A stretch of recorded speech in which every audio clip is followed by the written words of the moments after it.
Well, hello everyone. Welcome to another live stream on the History of Hype podcast. And tonight I'm joined by Dr. Robert M. Price. And this is going to be the second episode of this week's Price Week. Again, this season of seven episodes is based on his book, The Amazing Colossal Apostle, The Search for Historical Paul. As we go through all 7 of these so-called genuine letters of Paul, or as Bob calls them, the Lucky 7. The links to purchase Bob's books will be in the description below, including the link to his Substack. All of this will also be in the description, not only in the description below, but also in the pinned comment, which is just below that. And if you like what you see here, please like, share, and subscribe to this channel if you haven't already done so. Now, that being said, Bob, thanks for joining me tonight. Oh, it's a pleasure. Thanks. First question. When you look at 1 Corinthians, you mentioned in the book that it appears to be the earliest known of the epistles of Paul. Could you tell us a bit more about that?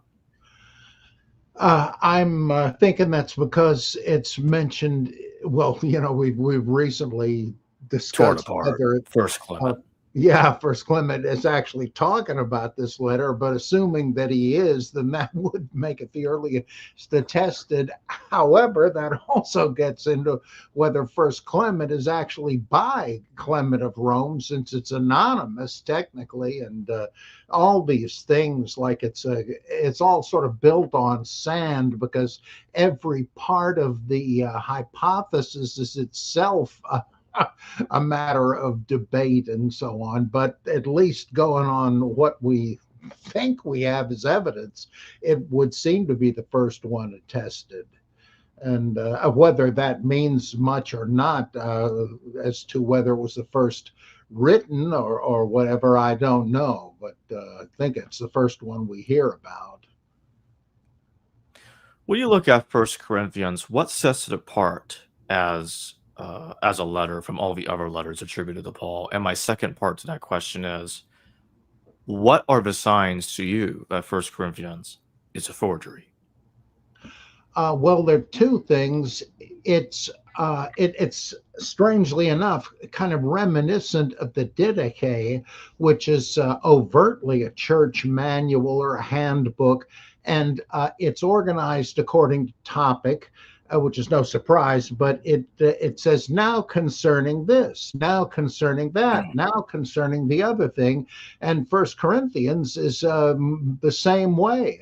And that makes me, now I admit, I may be mind reading here.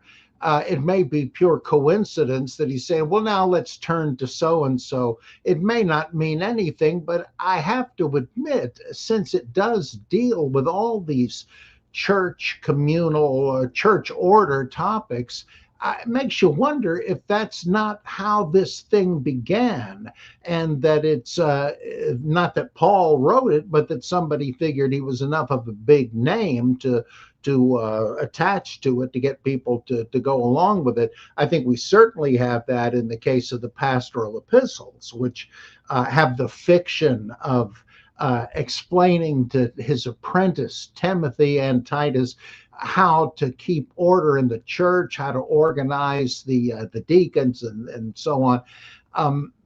Because he says with Timothy that he's about to come join him. Well, why is he telling him all this stuff if he's just going to reiterate the whole darn thing once he gets there?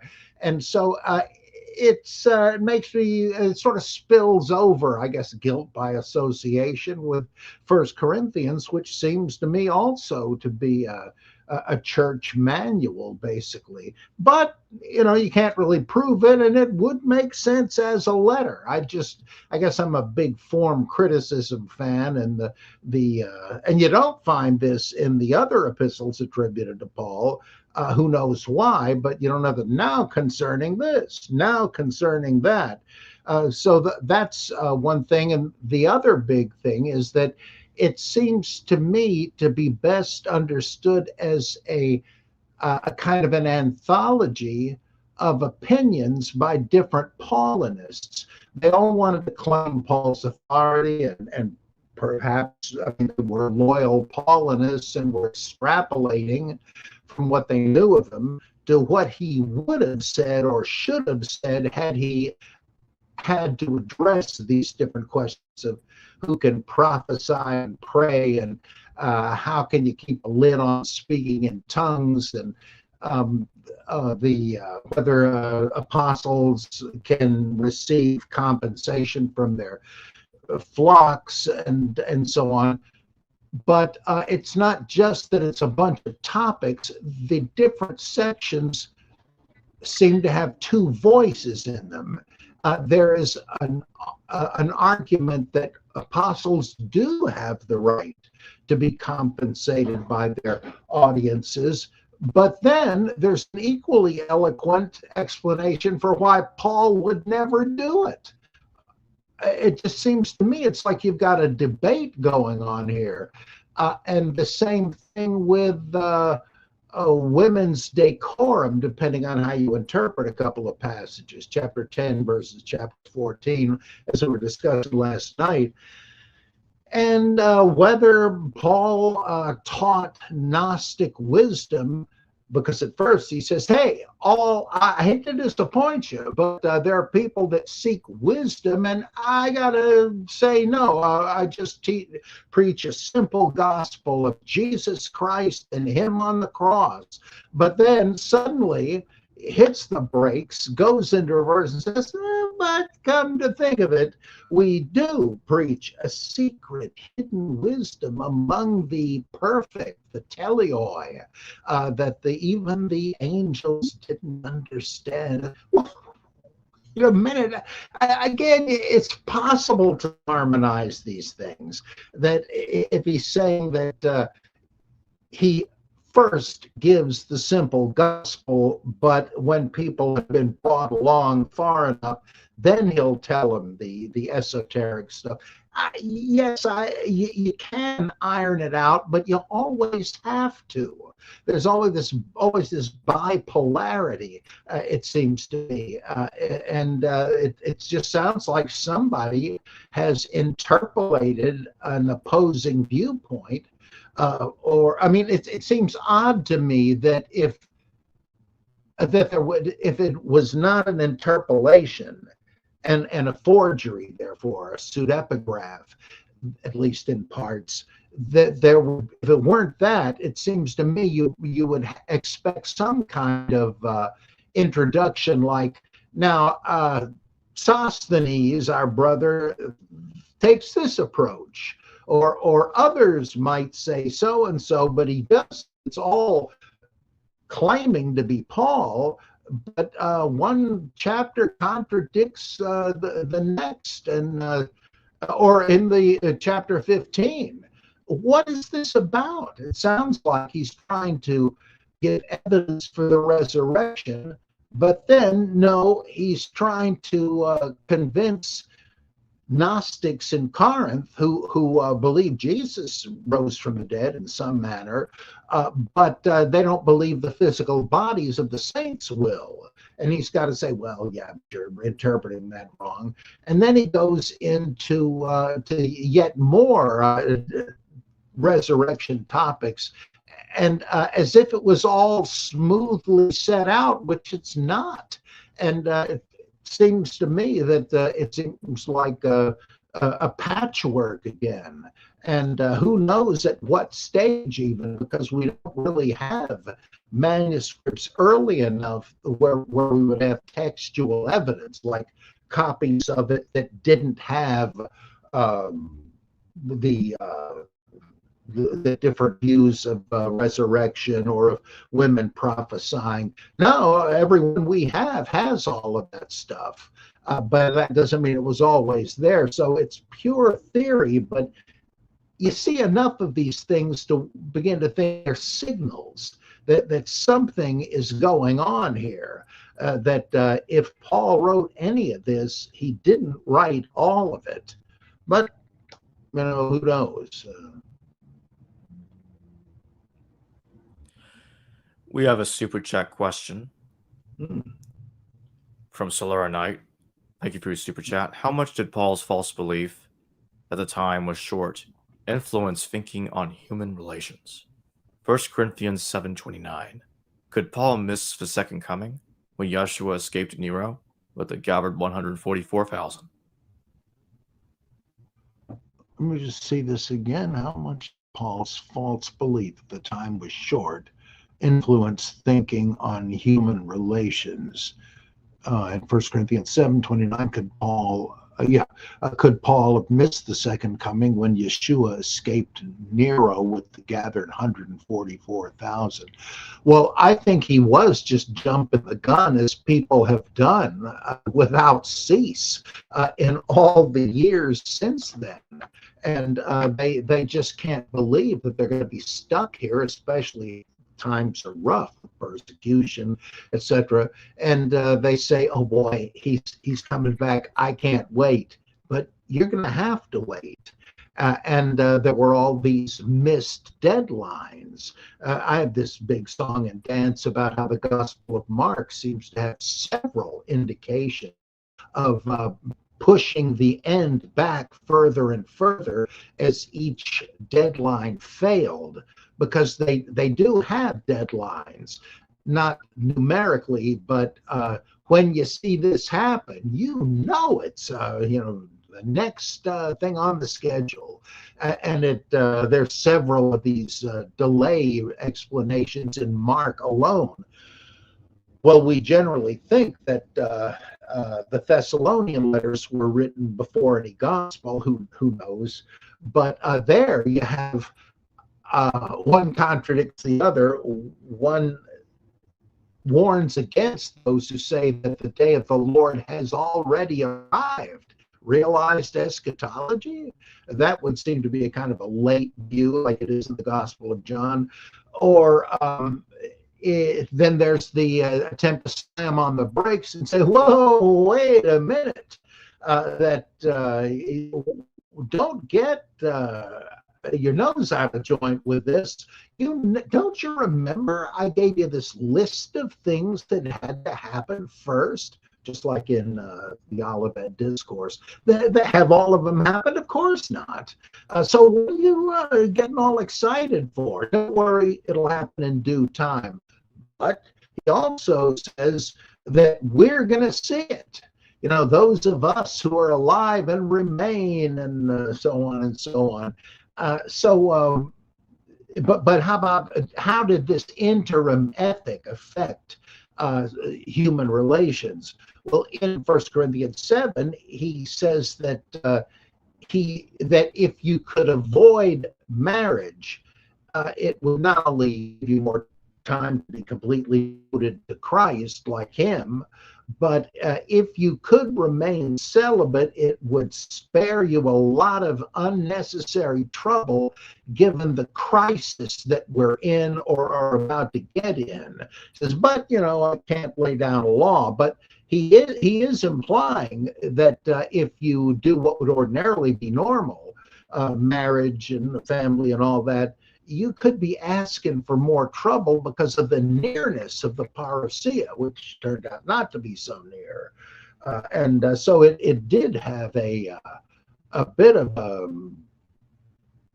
an impact, though not so much as certain modern attempts to date the end, where people have just given up their jobs and their schooling and stopped paying their bills, and like the Harold Camping fiasco of a few years ago, where people cashed in their savings to buy billboards warning that Camping had said Christ was coming back on so-and-so date. Oops. I don't know if they got loans at the bank after that to cover it, but nonetheless, I once was driving on Route 3 going into New York and saw a guy by the side of the highway with a big sign saying that Christ will come on October so-and-so of the present year. I thought, oh boy, he had another one. A little later, I found out that several members of that cult had killed themselves when the day passed, and a big nothing.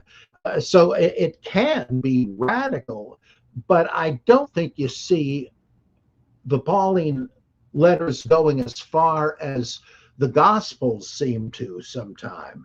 Give up all you own and give it to the poor, because what else is it good for? I mean, given that the end is near, you might as well get some brownie points with God by feeding the hungry with it now, but you don't have any worldly future to worry about, so get rid of it. I always say that the Gospels are more like cynicism, whereas the epistles are more like stoicism. Cynicism being more radical and urging some of the same dangerous moves that the cynics did. But I'm wandering here as an old man.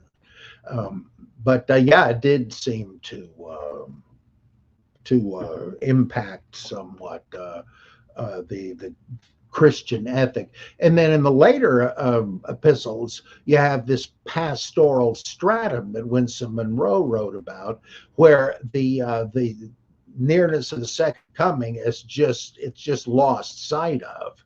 And so you've got this idea, let's be at home, and this is my Father's world.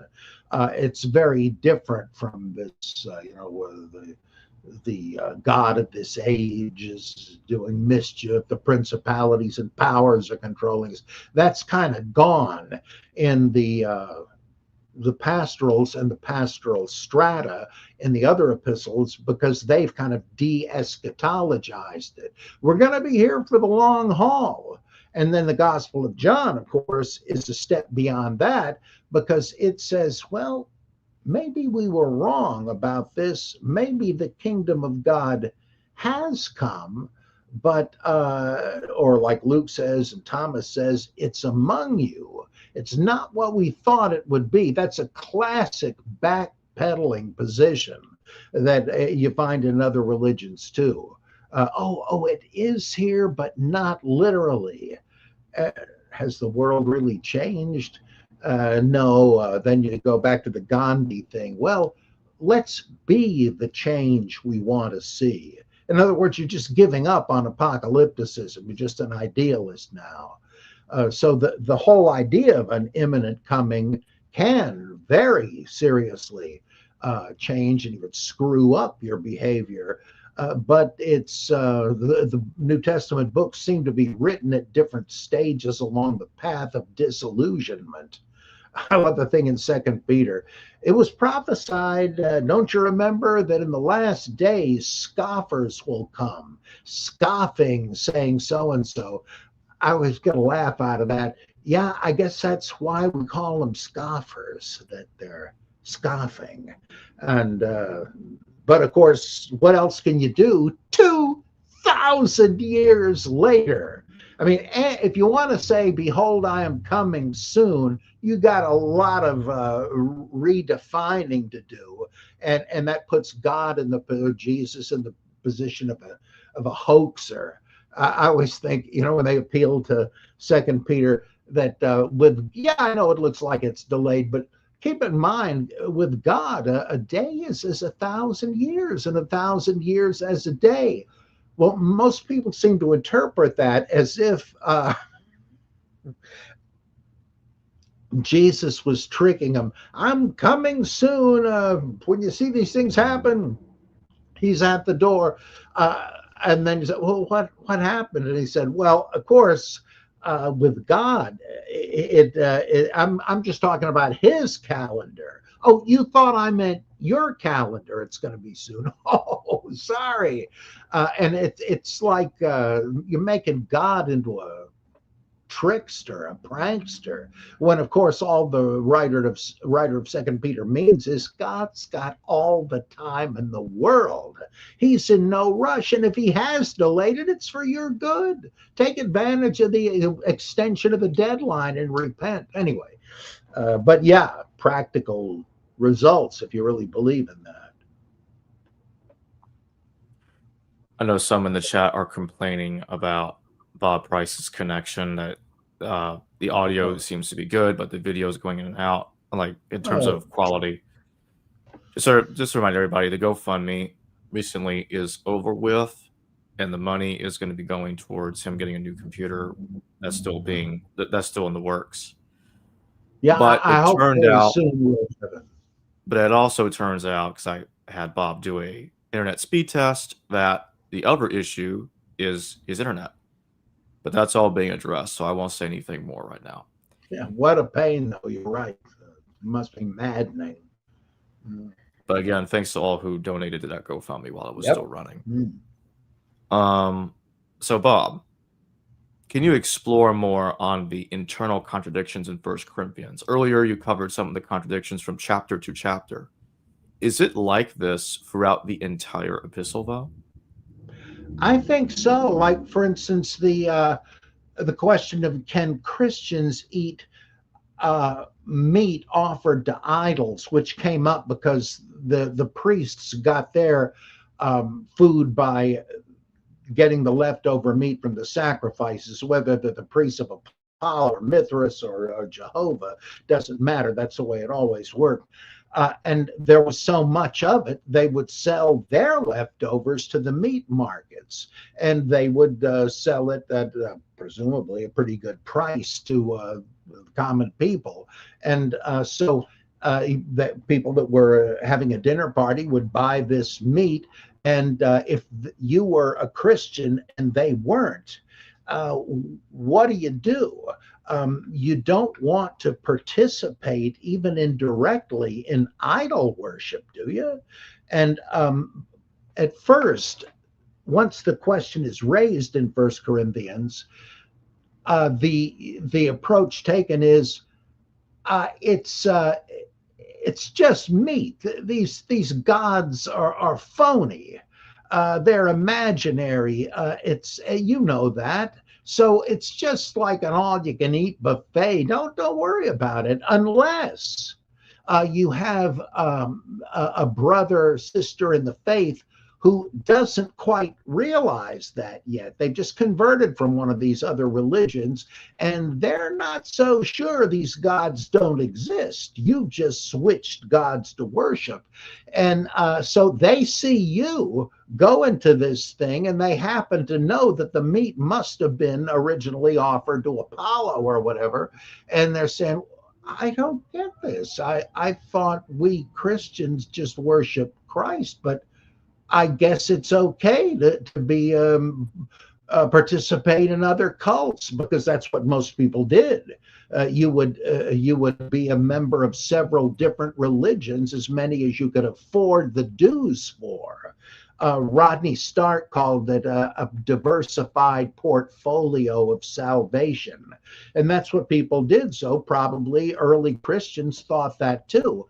And Paul, or the writer of First Corinthians, he doesn't want that. He's no, we're exclusive. If it's Jesus, it's nobody else. But some poor schmuck is seeing you and thinking, oh, well, I guess I can keep going to the Mithras chapel or the Asclepius healing shrine or whatever. And he said, no, these guys don't get it. Let's hope they'll get educated, but they're the weaker brethren. They don't understand it. You and I know better, but let's be careful that we don't inadvertently mislead these people. But then it totally changes, and he says, when Gentiles offer sacrifice, they're offering sacrifices to demons. And that was the usual Jewish Hellenistic policy. They didn't think that the pagan gods were figments of somebody's imagination. They thought they were demons and devils impersonating pagan deities, so that they were tricking you into worshiping them. And Paul, or whoever, takes that approach, and he says, hey, you know what happened at Baal Peor, don't you remember? When these people were invited to some big banquet for Baal and got into big trouble, and God killed thousands of them. Men, don't let this happen to you, like the old venereal disease warning films in the army. Which is it? I mean, I don't know how you harmonize those. It's really safe, but let's take extra care not to mislead people, or it's deadly, don't take the risk. And again, the thing with, can you take payment for your ministry? Sure you can, but I'd never do it. And then an explanation for why. The chapters 12 through 14 about prophesying and speaking in tongues. You seem to have three different views there. One is that it's fine if everybody speaks in tongues. I speak in tongues more than all of you. But then let's control it, because suppose an outsider comes in and says, what the hell is going on here? Is this an insane asylum? So it seems to be positive in chapter 12. And it says that tongues may not be the most important one, but it's fine. Then in chapter 14, it's maybe you ought to cool it with this. It's problematical. And then in chapter 13, which may have been added last, they're speaking in tongues, but let me show you something better still. Love. After all these fireworks, they may be fun, but they're not going to last. But love is eternal. Why don't you major in that? I see different stages of domesticating the charismatic element there, which implies they're either different opinions within the Pauline movement at the same time, or we have three different phases of Paulinism becoming more and more conventional and less fiery. And so it seems to me, and again, the different views of the resurrection, I have to suspect that you've just got people correcting the previous version of the letter. So, well, of course, I don't dare cut this stuff.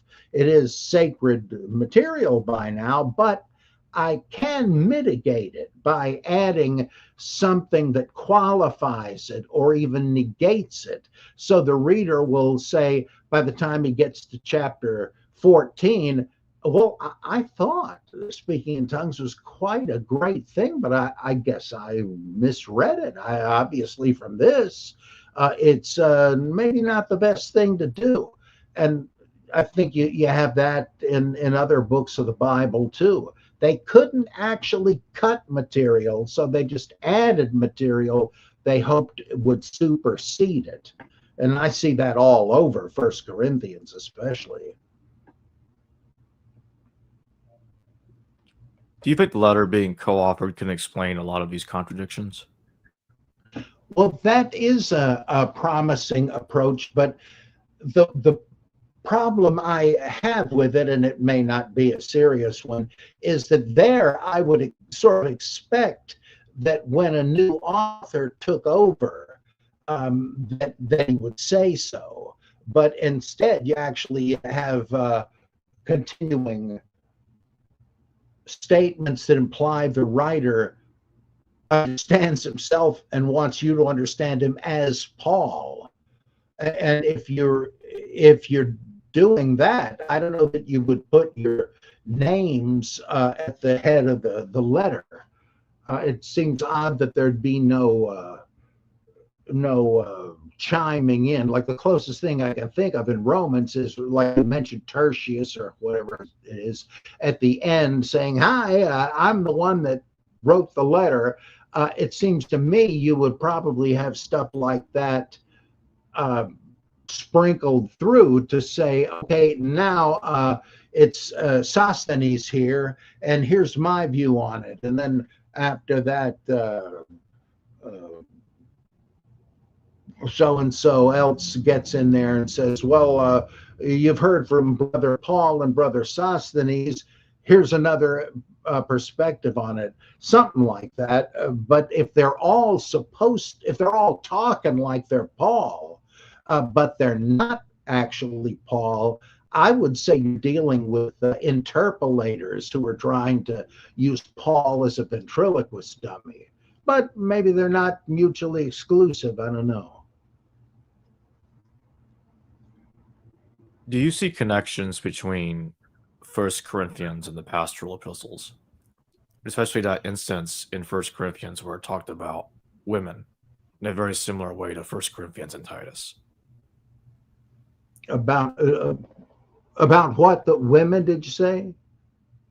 About women being quiet in the church. Remember that? Yeah. We talked about that a Yeah. little bit about that last night. Now that we're actually talking about First Corinthians, wanted your additional thoughts on that. I tend to favor Winsome Monroe's theory that that there's this pastoral stratum in the Pauline letters placed there by, well, probably Polycarp, who wrote Luke, Acts, and the pastoral epistles, at least according to a theory I find persuasive. And so that the person that wrote the pastorals to provide a kind of a orthodox view of an orthodox interpretation of Paul. Here's Paul as you ought to understand him.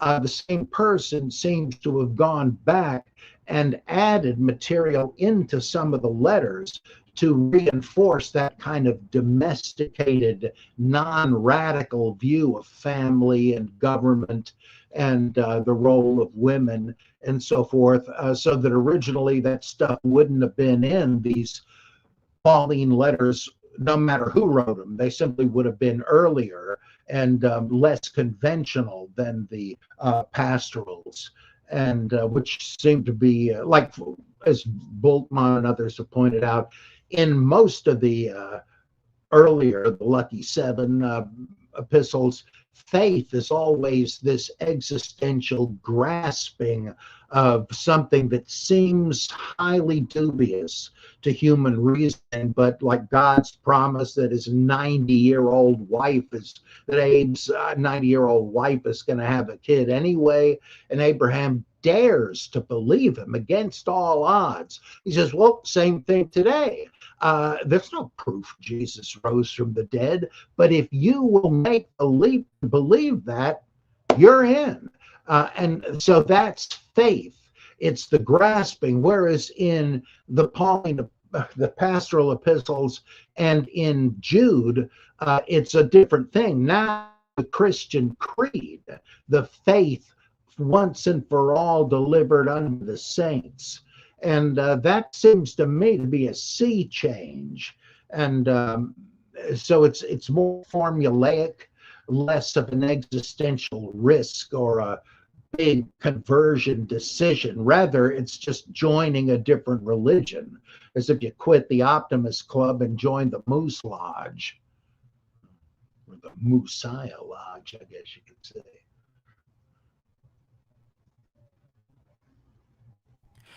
When you look at 1 Corinthians in light of Marcionite thought, what kind of anti-Marcionisms do you see in 1 Corinthians? I'm sorry, you do no doubt to my equipment, you're sort of breaking up there. Could you repeat the question?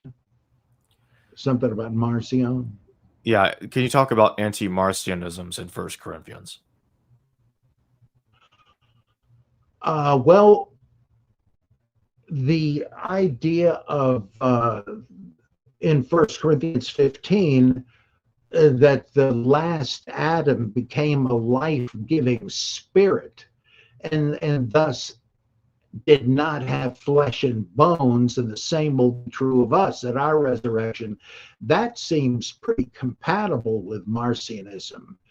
Also, this two-tiered position on marriage and sex.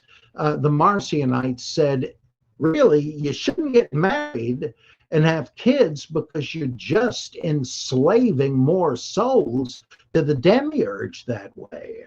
But I'm not going to tell you you can't do it. And it's sort of a, the weaker brethren thing. And that kind of sums up what we have in 1 Corinthians 7, it seems to me. the idea of the archons and so forth. I know Marcion talked about the demiurge mainly, but then it's much the same idea, that this world is run not directly by the hand of God, but by these disobedient, malevolent spirits. And to start saying the God of this world or this age, same word, has blinded the minds of unbelievers. That start as they read Scripture. That sounds pretty Marcionite to me. That script. He doesn't say the God of this world finagles them into reading false scriptures like the Upanishads or something. No, he says they are blinded from the true sense of Scripture.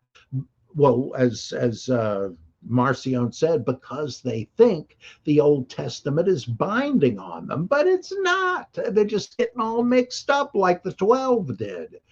So there are aspects of it that would have been quite compatible. That doesn't mean a Marcionite wrote them necessarily, but if one had other reasons to think so, then you could point to a bunch of things that do.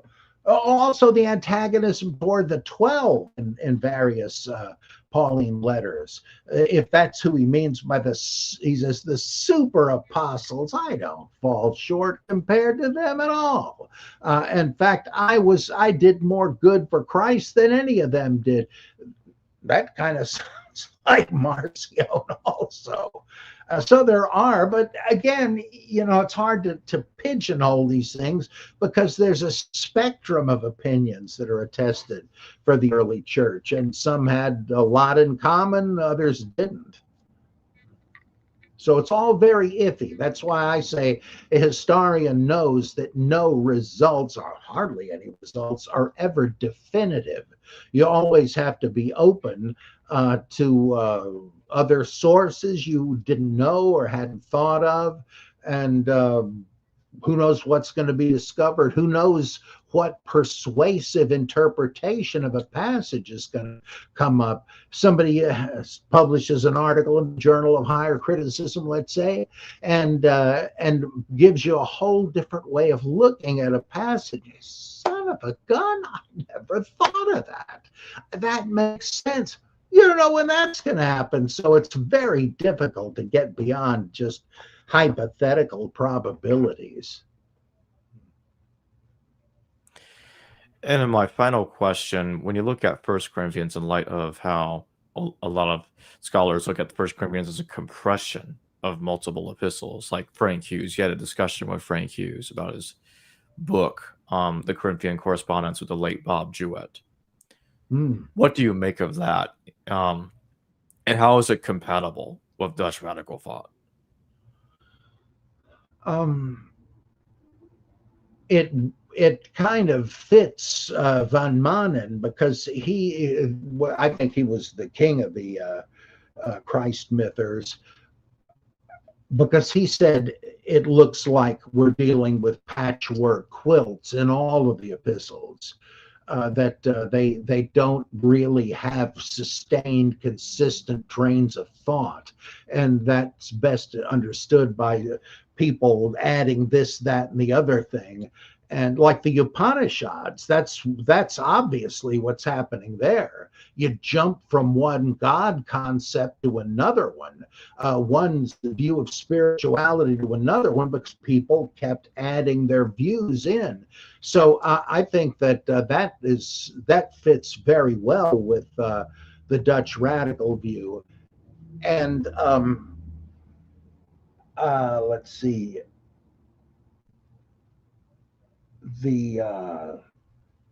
Forgot the other thing I was going to bring up. It's because I'm too much of a big mouth. Oh man, the different writers. Oh yeah. The theory that these long letters are condensations of several letters. that's sort of like Walter Schmidhal's view. He divides both Corinthian epistles up into, I think, at least 14 very short letters, because, of course, most letters in the ancient world were something you could write on a napkin. They weren't long treatises, though epistles were a known genre when you wrote really a treatise with a superficial signs of it being a letter. You have a salutation and a conclusion and a closing, all that stuff.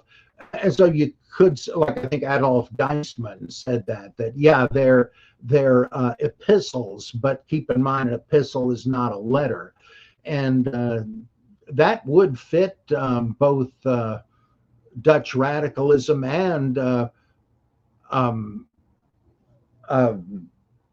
Schmidhal's, who, however, thought all of these little letters that were put together were actually by Paul.